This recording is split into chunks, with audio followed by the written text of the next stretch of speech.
The folks in Minnesota and elsewhere who stole this money, who took a giant Great Dane whiz down the leg of every taxpayer and poor person in America, every one of them ought to go to jail. I want to talk about a serious subject, Mr. President. I want to talk about welfare fraud, taxpayer money. Now, I want to make it clear that I love Minnesota. I love Minnesota. But I do not like people, whether they live in Minnesota or elsewhere, who steal money from the poor. There ought to be a special place in hell for them.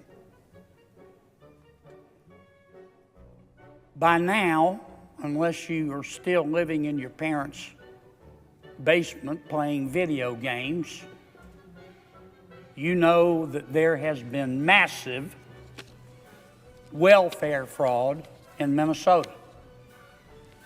It's staggering, it's stunning, it's astounding.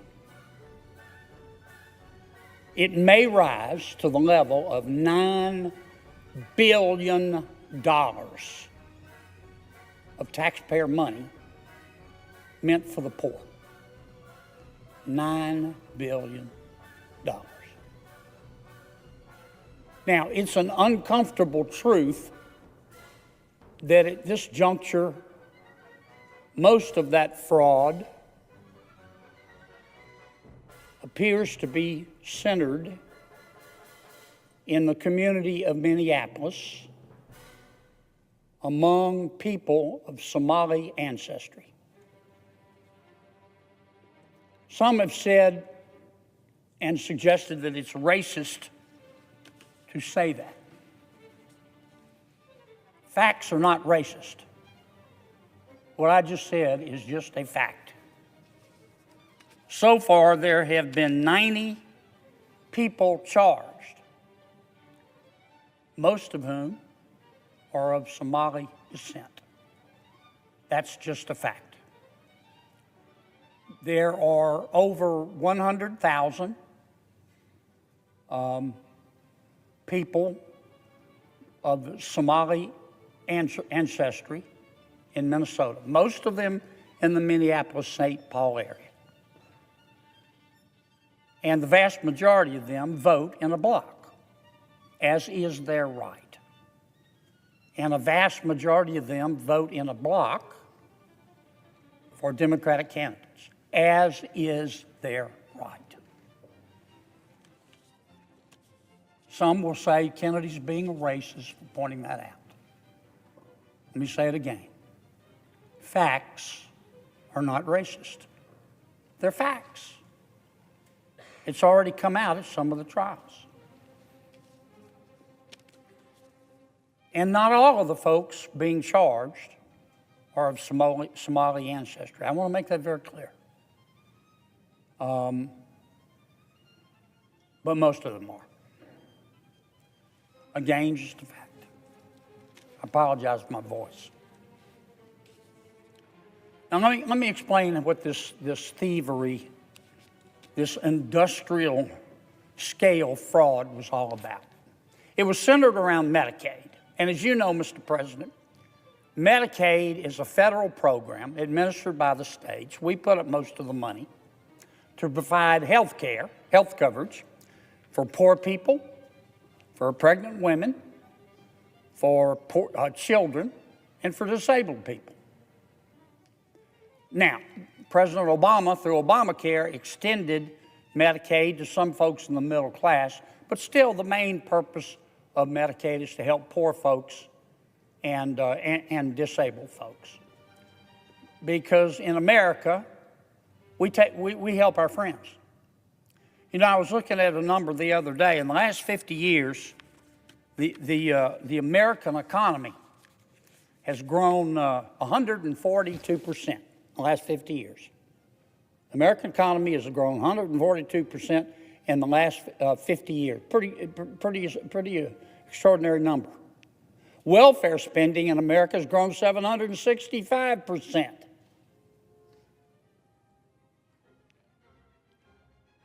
So I get a little upset when some people say, well, you know, the American people are selfish. We spend over $1 trillion a year helping our neighbors who are less fortunate than us, mostly the poor. In our country, I've said this before, if you're hungry, we'll feed you. If you're homeless, we'll house you. If you're too poor to be sick, we'll pay for your doctor. Other countries let their fellow citizens die in a ditch. We don't do that in America. The American people have stepped up to the plate. So when people steal this money, this $1 trillion plus a year that we spend helping our neighbors, when people steal that money, it offends me. When they steal from the poor and they steal from the American taxpayer, it offends me equally. And the folks in Minnesota and elsewhere who stole this money, who took a giant Great Dane whiz down the leg of every taxpayer and poor person in America, every one of them ought to go to jail. There were four, it looks like so far there are four programs. Medicaid, and let me just say, the federal government puts up most of the money for Medicaid, not all of it. In some cases, the federal government puts up as little as 50%. In some cases, 90% of the money being spent on Medicaid comes from federal taxpayers. We design the rules at the federal level. We put up most of the money, but the states are supposed to implement the program, and they're supposed to combat fraud, and many of them don't. The GAO says that of that $1 trillion I talked about that the American people spend on welfare, as much as $250 billion, maybe more, 250 billion or more, is stolen. And it's got to stop. And I'm going to talk about a solution in a moment. But let me tell you what was happening in Minnesota. One of the things Medicaid does, along with the food stamp program, is to feed people, particularly children. So what these thieves in Minnesota were doing, they were setting up these fictitious corporations and applying to Governor Tim Walz's Medicaid office for money to distribute to the poor. And Governor Tim Walz's welfare office would give them hundreds of millions of dollars. And of course, the thieves running these fictitious corporations sucked it up like a Hoover Deluxe. And then these fictitious corporations would go to restaurants in the community, many of them in the Somali community, and say, here's the deal. I want you to fill out a report saying you fed all these poor people. Of course, you're not feeding anybody. Just lie. And give me the report. And I'll give you a percentage of the money that I'm stealing from the American taxpayer and the people of Minnesota. And that's what they did. But they didn't just limit it to food. It was industrial scale fraud. Next, they moved to health care. They formed, some formed fictitious corporations, companies, saying we're going to deliver I said health care, I meant child care to poor people, homeless people. And so the fictitious company run by these thieves would go to Governor Walz's agencies and say, give us a bunch of money, we're going to house homeless people. And Governor Walz would give them the money, and the thieves sucked it up like a Hoover Deluxe. And then they went to a bunch of other of folks in the community and said, henceforth, you're in the housing business, and you need to fill out a report. It's a lie. Fill out a report saying you're providing housing for a bunch of people. Of course, they weren't. And then we, the thieves who got the money from Governor Walz, we'll kick you back a little bit of the money. Did they stop there? No. Then they moved into, I just described housing, they moved into child care. Under Medicaid, you can use money to provide child care. So the thieves formed a bunch of new fictitious companies and went to Governor Walz and his agencies and said, give us a bunch of welfare money, Medicaid money, give folks who are poor child care. And then the thieves running the fictitious company went to families, many of them in the Somali community, and said, do you have a child who's autistic? If so, we want to sign them up. But if some of the families said, no, we don't have a child who's autistic, the thieves said, don't worry about it. Lie. Tell us you have a child who's autistic. And whether your child is autistic or not, we're not going to provide any services for your children, but we will kick you back some of the money. It's disgusting. So it was in child care, housing, autism, food. $9 billion and climbing. Now, Governor Walz, in fact, I probably shouldn't repeat this, but I read something on the internet the other day. Somebody made an observation. They said, and I don't want to paint with too broad a brush because there's some fine child care services in Minnesota, as there are elsewhere. But the person on social media asked a question: How do you know if you've discovered one of these fictitious child care services? Well, you go there and no one's inside, but the owner pulls up in a Lamborghini. And that's what happened. The people who were stealing the money directly from Governor Walz and then giving it to the folks that were helping them, the fictitious restaurants, or the restaurants creating fictitious lists of people they fed, and autistic children they were helping who weren't autistic. They took the money too, and all of them had a big old party. They bought cars, they bought jewelry, they took expensive vacations, they sent money back to Somalia. There is an investigation going on right now, I'm not saying it's true, that some of the money might have gone to terrorist organizations in Somalia. American taxpayer money that these people were taking out of the mouths of poor people. Now, Governor Walz says, I knew nothing about this, man. It's news to me. And he said,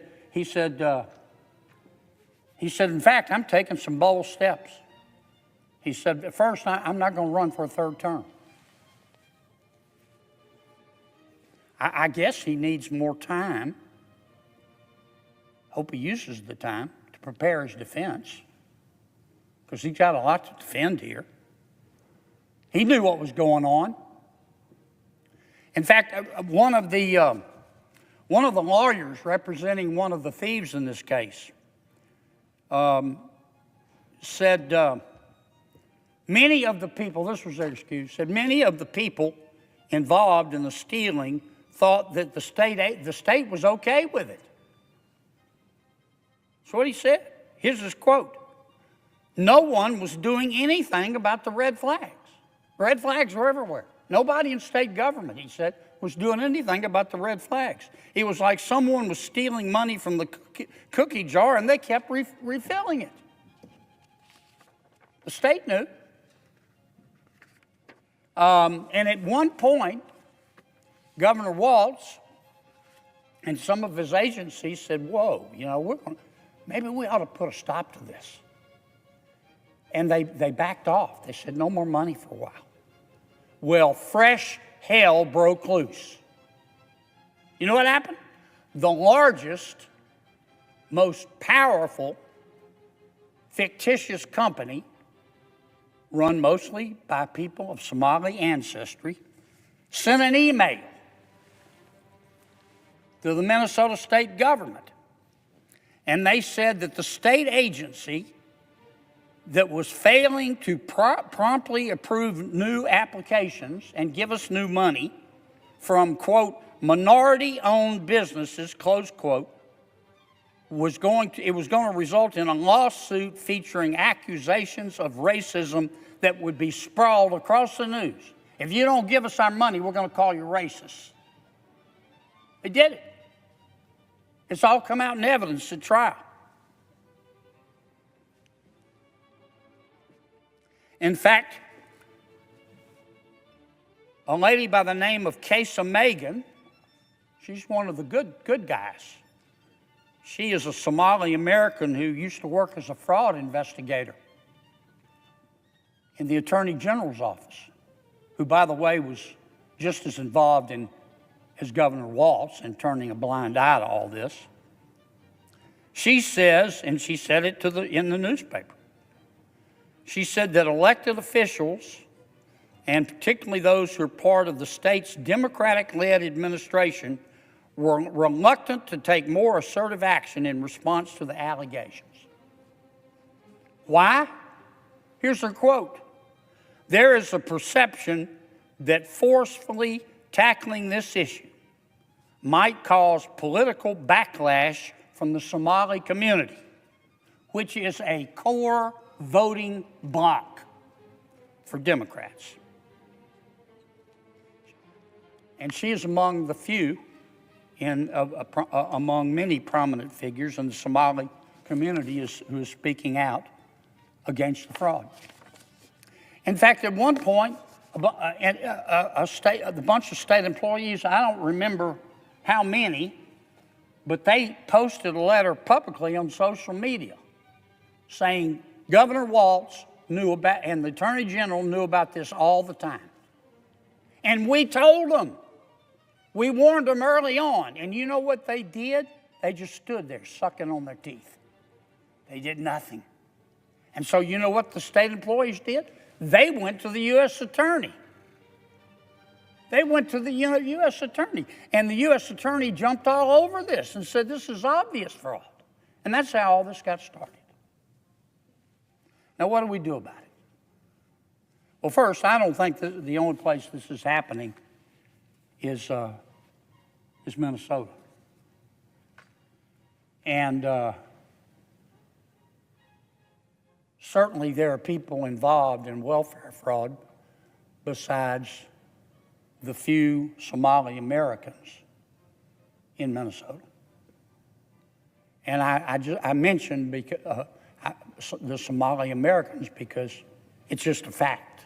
It's a fact in the trial of these disputes, the politics of it and everything else in the litigation. I think it's happening in various degrees all over America. Let me say it again. We're spending $1 trillion a year of American taxpayer money to help poor people, provide welfare, and GAO estimates that about at least $250 billion is being stolen every year. We took some baby steps in the One Big Beautiful Bill, as you know, Mr. President.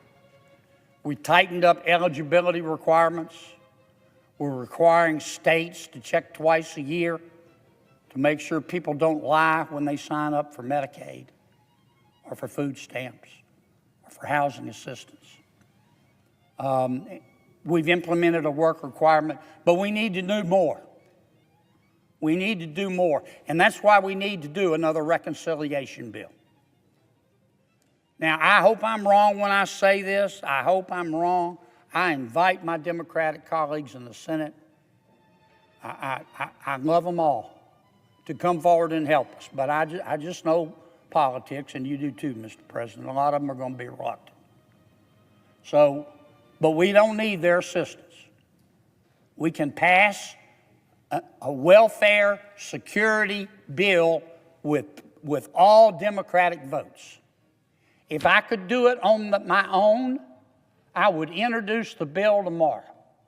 I would go and look at every single state and every single country and look for the best practices on presenting welfare fraud. I would cross-record or cross-access a list of people who sign up for welfare to their tax records, if they have any. Sometimes people lie. In Louisiana, we've caught people making $250,000 a year getting Medicaid. But you got to check. Apparently nobody was checking in Minnesota, and I don't think they're on. If you're up to me, I'm drafting that bill now. I look at every state, every country, and adopt the best practices. And my bill can be ready in 2 weeks. But I can't do a thing about getting it passed, because I don't have the authority to bring it to the floor of the Senate. I don't. Only the majority leader can agree to bring a bill to be considered by the Senate. Those are the rules. If I were king for a day, I'd change it in a nanosecond. I think every senator ought to be able to bring his bills to the floor. And that's not a criticism of my good friend John Thune or my good friend Mitch McConnell or my friend Chuck Schumer. They're just following the rules. I'd change it. But we need to do another reconciliation bill. To fix the welfare system and stop the stealing. Stop the stealing. And we can do it with all Republican votes. So please, Senator Thune, pretty please, as I've said before, I'm shameless, I'll beg. I'll get down on my knees.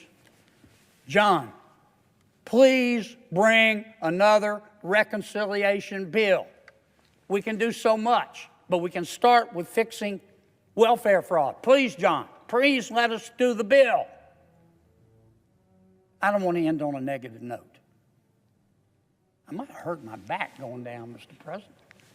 I don't want to end on a negative note. I love this country. I just think America's the greatest country in all of human history. I do. And the whole world knows it. Everybody wants to come here. When's the last time you heard of somebody trying to sneak into China? No, they want to come to America. And I believe, as much as I'm standing here, that the future of this country can be better than the present or our past. It can be. I've always believed that we're only as good as our dreams, Mr. President. We're only as valuable as our children. But I'm not going to bubble wrap it. We got $30+ trillion worth of debt. And we got people stealing from poor people and laughing about it. And politicians participating in it. And the water's not, and Washington's got to do its role, its part to fix this. But the water's not going to clear up for America. The water's not going to clear up for America until we get the pigs out of the creek. Let's go get the pigs out of the creek. Please, Senator Thune, please let us do another reconciliation bill. Please lead with welfare reform. We can do it. You can do it. I know you can. You can't talk about housing if you don't start with supply and demand and the cost of housing. What determines prices in America, in free enterprise system? What determines the price of housing? A lot of things, but basically it's supply and demand. In a free enterprise system, supply and demand determines price. Now, no free enterprise system is perfect. Ours is about as perfect as you can get, but in some economies that say they're free enterprise, they're not really not. For example, the government will come in and put its thumb on the scale and affect supply and demand. The government might come in and say, China does this all the time, say we're going to favor or subsidize, either with direct money or special loans, solar panels. China does that. They wanted to dominate the world in solar panels. They do. Communist Party in China went in and gave especially good treatment to the manufacturers of solar panels. I don't much like that. It's China's business. I don't like it when that sort of thing happens in America because it interferes with free enterprise. It's an illegitimate manipulating of price and supply and demand. How else can supply and demand or prices be affected besides supply and demand? Well, you can have antitrust violations.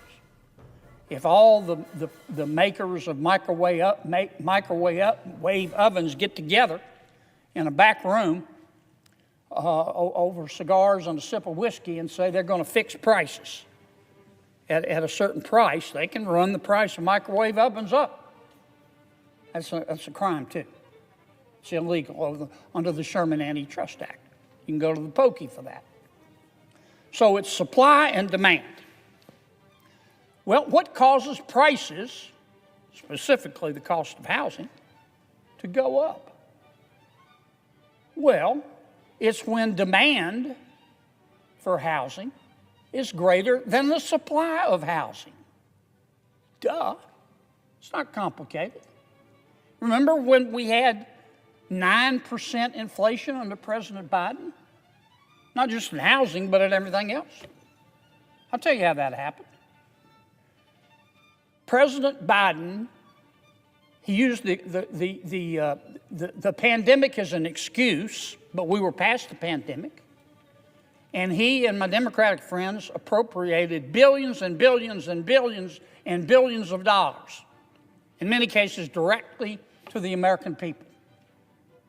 And people got that money and said, thank you very much, and they went out and spent it. They spent it on goods and they spent it on services. The problem was the people who produced the services and made the goods were not prepared. Many of them had supply lines during the pandemic that were affected. So you had this huge amount of demand with the American people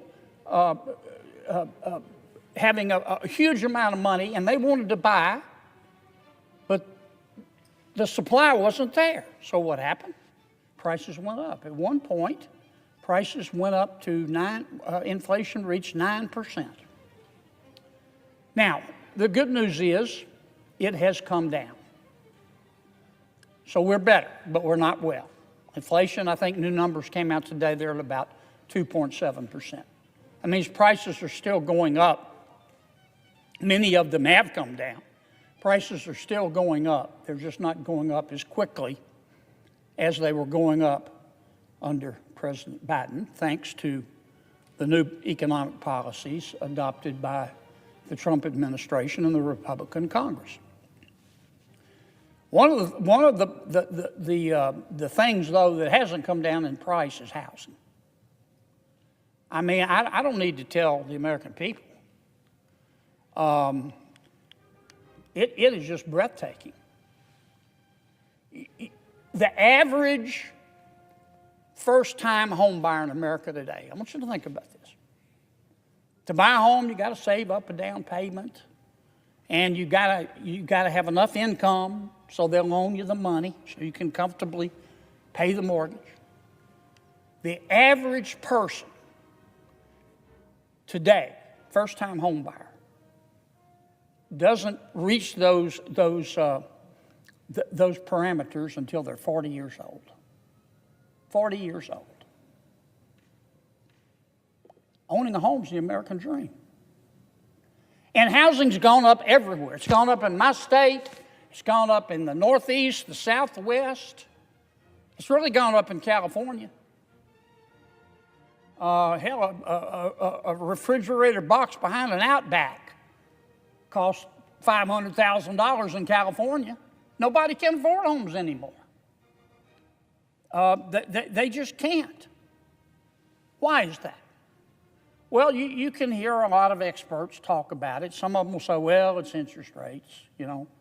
Interest rates went up. They did go up.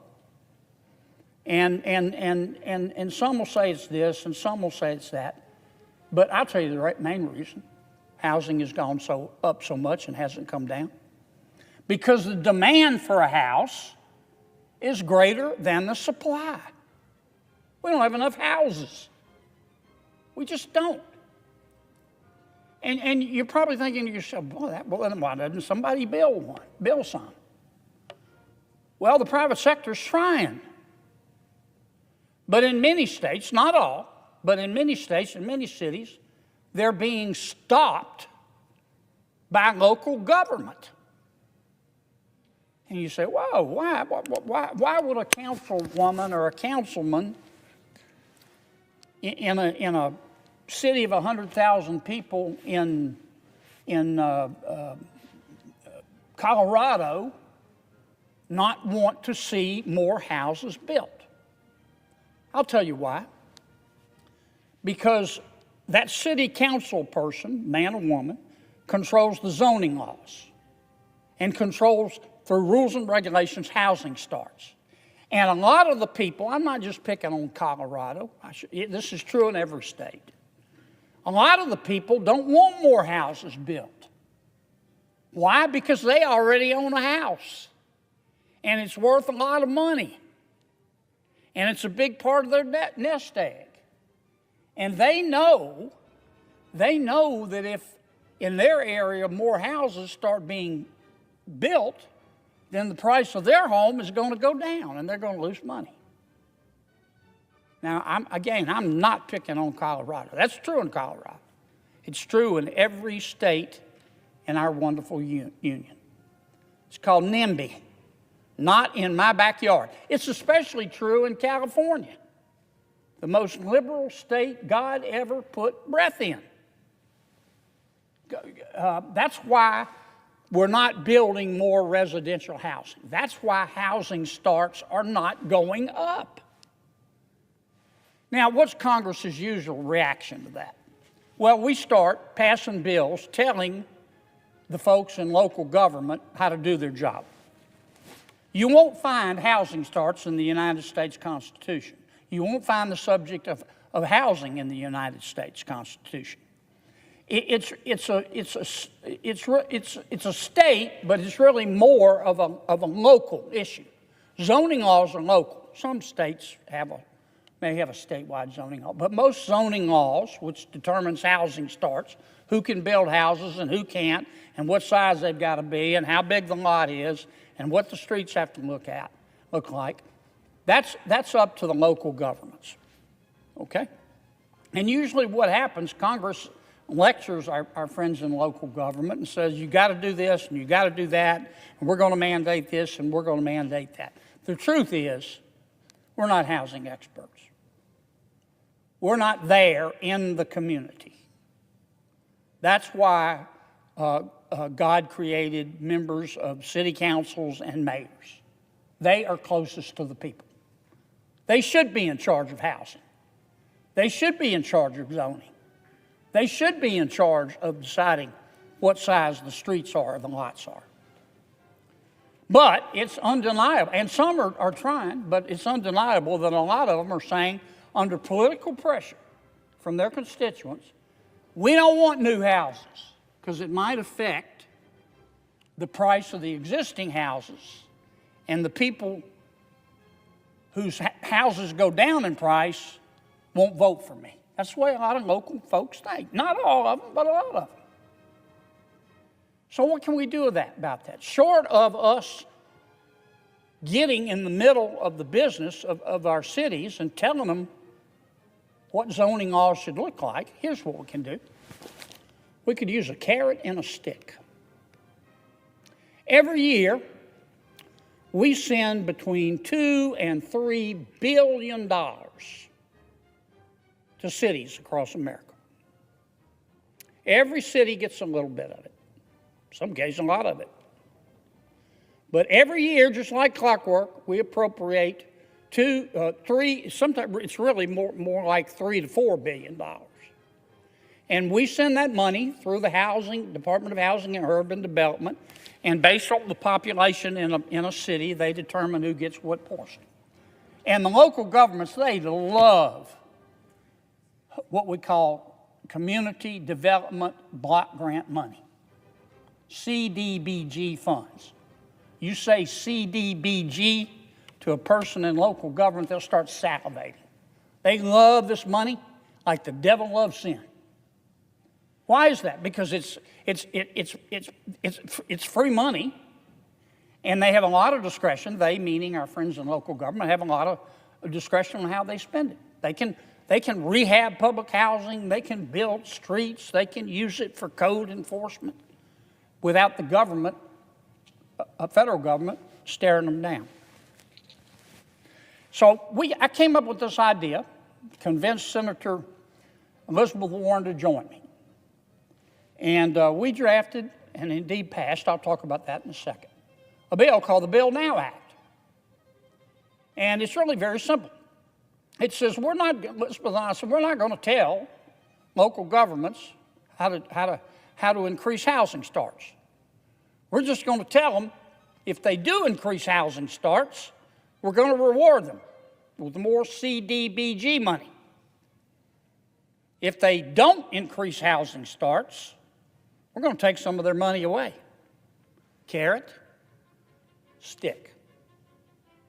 And here's how it would work. Every year, we look at all of our cities. I think the cutoff is 50,000 people or more. And we look at the housing starts, percentage-wise, in each of our cities across America. And after we look at all of them, it'll be a bunch of them, but we've got computers. We look for the median point, not the average. We don't add them up and divide. We look for the median point. The median point is the city right smack dab square in the middle. Half of the cities have increased housing starts more, and half of the cities below the median have increased housing starts less. So that's our starting point, the median. Let's call it 4%. If our bill were in effect, and next year, the median, you can call it average if you want, the median is 4%. If you're a local government and you met 4%, you get all your CDBG money. Good for you. You get a gold star. Maybe if the median is 4%, you did even better. Not only did you reach the median level, 4% increase in housing starts, you got 6%. Guess what? You're going to get extra CDBG money. You get extra money. That's the carrot. Now, you're thinking to yourself, there's a catch here somewhere. Okay, there's no free lunch.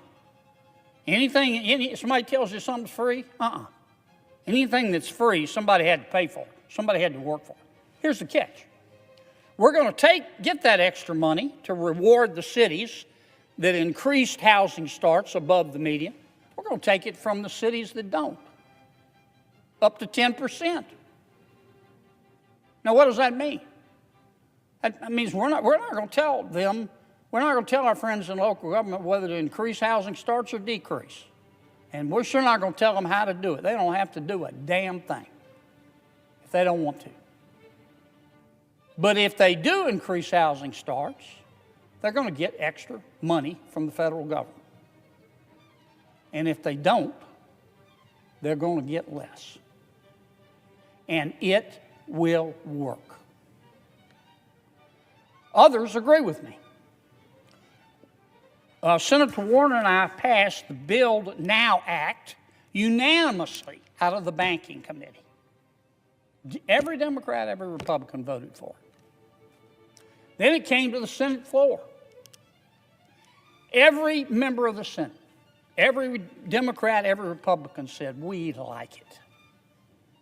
We'll take a dozen of these. They liked it so much. My colleagues liked it so much. They made it a part of the NDAA, the National Defense Authorization Act, which, as you know, is a bill we have to pass every year. And housing was not directly relevant to the NDAA, but under the rules, my colleagues liked Elizabeth and I's bill so much, they said, let's put it on the NDAA. And we did. Flew out of here. Then it went over to the House. And we started negotiating the NDAA because the House passed its version of the NDAA, and we had passed our version of the NDAA, and they weren't the same, so the people in charge of the NDAA from the Senate sat down with the people in charge from the NDAA in the House and started negotiating the final product.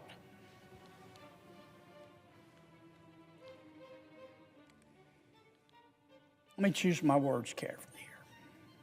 And there were a couple of folks on the House side, for whatever reason, decided to take our Bill Now Act out. And they did. Despite the fact that every member of the Senate was for it, and a lot of House members. And I'm not going to kid you, I was upset. I called that person and those handful of people I called them an epithet that ends with the word whole.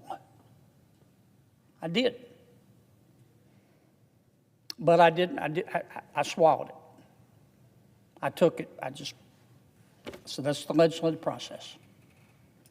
I took it full in the face, went home,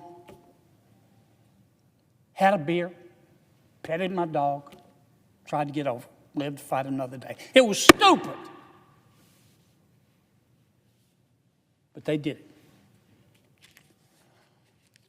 But we lived to fight another day.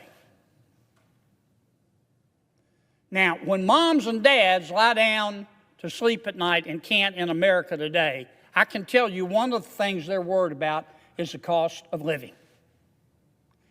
And part of the cost of living is the cost of housing. And this bill will work, and it would have worked, and it would be law right now. But that was then. You have to look to the future. Mr. President, if you're listening, please endorse this bill. To my friends in the House, please bring this bill up and vote for it. It will work. We've been jawboning and talking about, it's the cost of living. Some say it's fake, some say it's not, some say we're doing better, we are. Well, things are better, but they're still not well. And this bill will lower the cost of housing in America. And it'll do it under basic principles of free enterprise. You can write this down and take it home to mama. All things being equal, if you increase supply and demand stays the same, price is going to go down. It'll work. So I hope my friends in the House will take these comments in the spirit in which they were meant, and they will pass Senator Warren's and I's Bill Now Act. And I hope the President is listening, and he will endorse it. Because I'm going to repeat it again. This is America. Owning a home is the American dream. A satisfactory home is not a refrigerator box behind Outback. The American people deserve better.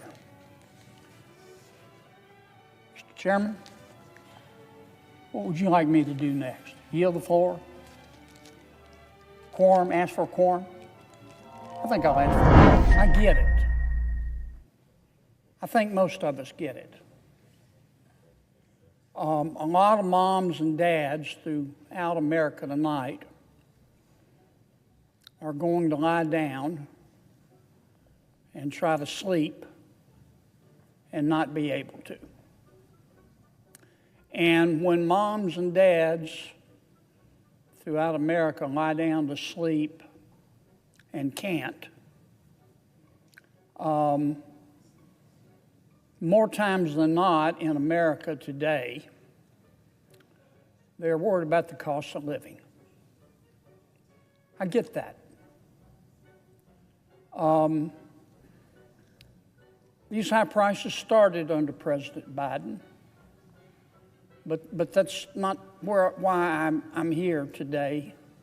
I don't want to blame this on anyone. It is what it is. I just know that you shouldn't have to sell blood plasma in America to go to the grocery store. I just know that you ought to be able to afford a home in America. It's part of the American dream. The cost has gotten way out of hand. When you're having to pay $500,000, if you can get a loan, to buy and live in a refrigerator box behind Outback, something's wrong in our country. And don't get me started on the cost of health care and health insurance and all the other daily expenses that moms and dads have. They're worried, and I understand they're worried. That's why I want to talk for a few minutes before I talk about Minneapolis, because I do want to address that. But that's why I want to talk for a few minutes about taxes. And I know some may be thinking, why does Kennedy just talked about the cost of living in America. Why does he want to talk about taxes? I know people think I don't like paying taxes. They're thinking, I'd rather have to listen to OJ jokes for the rest of eternity than to have to pay taxes. Nobody likes to pay taxes. It's the price we pay to live in a civilized society. But this year we have some good news with respect to taxes. And it's a result of changes to our tax code, Mr. President, and you know this well, that we made in the One Big Beautiful Bill. We're told not to call it the One Big Beautiful Bill anymore. There's a new name for it, but frankly, I think the American people are smart enough to know what we're talking about, no matter what name we give to it. As a result of the changes that we made, and when I say we, I don't take any joy in having to point out that this was done with only Republican votes. We tried to entice our Democratic friends to join with us. They chose not to. That's their choice. It's a free country. But the tax changes that we made were made solely with Republican votes, and I'm proud of them. And I hope both Republicans and Democrats take advantage of them. As a result of these tax changes, the American people are going to receive up to $100 billion in tax refunds. $100 billion, not million, $100 billion. What am I talking about?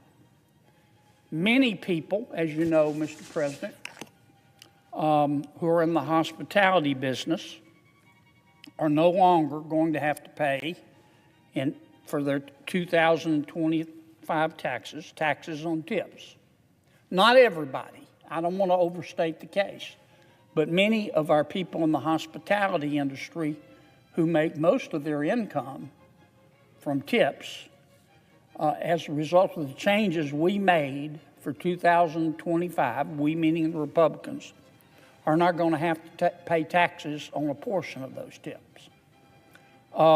Many folks in 2025, not everyone, but many people in 2025 who worked overtime, they're not going to have to pay taxes, income taxes on that overtime.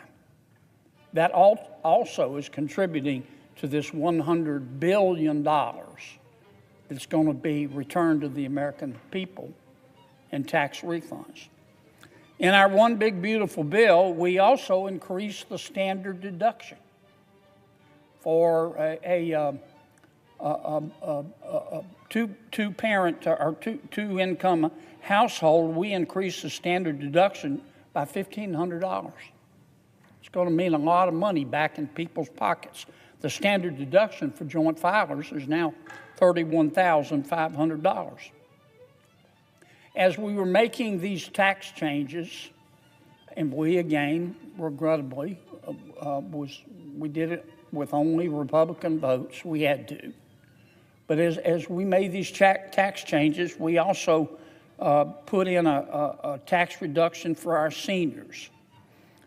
People over 65, not everybody, but many Americans over 65 are going to get a new $6,000 senior reduction. What else did we do? Well, if you pay state and local taxes, real estate taxes, for example, property taxes, we changed the deduction from $10,000 to $40,000. So that means you have a higher deduction on your taxes, means your taxes are going to go down. We increased the child tax credit. It's now $2,200 for every child that you have. We increased it by $200 per child. Many folks, again, I don't want to overstate the case, but many folks who have borrowed money to buy a car and are paying interest will get to deduct a portion of that interest that they pay on their automobile purchase as a result of the changes we made in the One Big Beautiful Bill. And I could go on about other changes we made for small businesses. One in particular, if you're a sub-S corporation, a subchapter S corporation, or you're a limited partnership, or what we call an LLC in Louisiana, that stands for Louisiana Limited Liability Corporation, which means that you're taxed directly on the income that your small business earns. We made permanent the 20% reductions for distributions of business income for LLCs and LLPs and sub-S corporations. So if you add all of these tax changes up, and again, I didn't talk about all of the tax changes in the One Big Beautiful Bill, but if you added the ones up that I talked about, that means an extra $100 billion in people's pockets throughout America. Democrats, Republicans, independents. And most people have more money held out of their check than they owe the IRS. And that's not unusual, particularly when we make tax changes. I mention that because this means that $100 billion, people are going to get checks from the federal government. They're going to get money back. God bless them. They deserve it.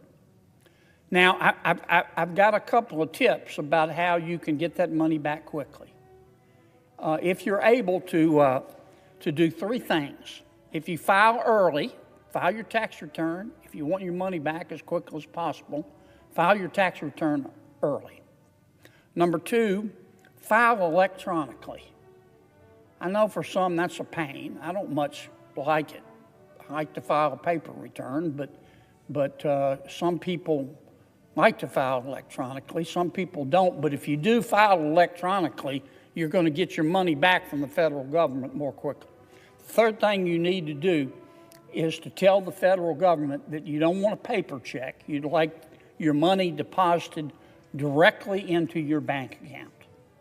If you do those three things, file early, file electronically, and tell the IRS that you want the money sent directly, electronically, into your bank account, then you're likely to get your tax refund within 2 to 3 weeks.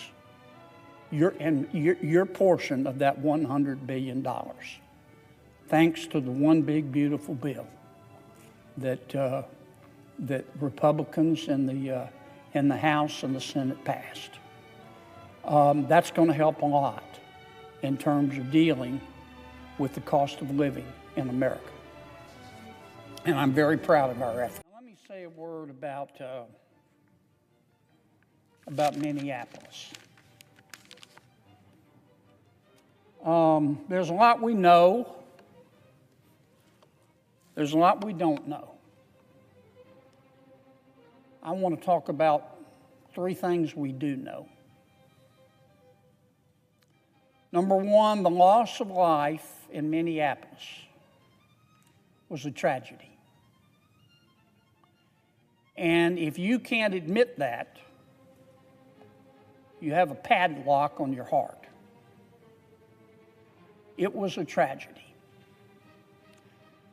We don't have all the facts. I know everyone's seen the videos, but the people involved we haven't been interviewed.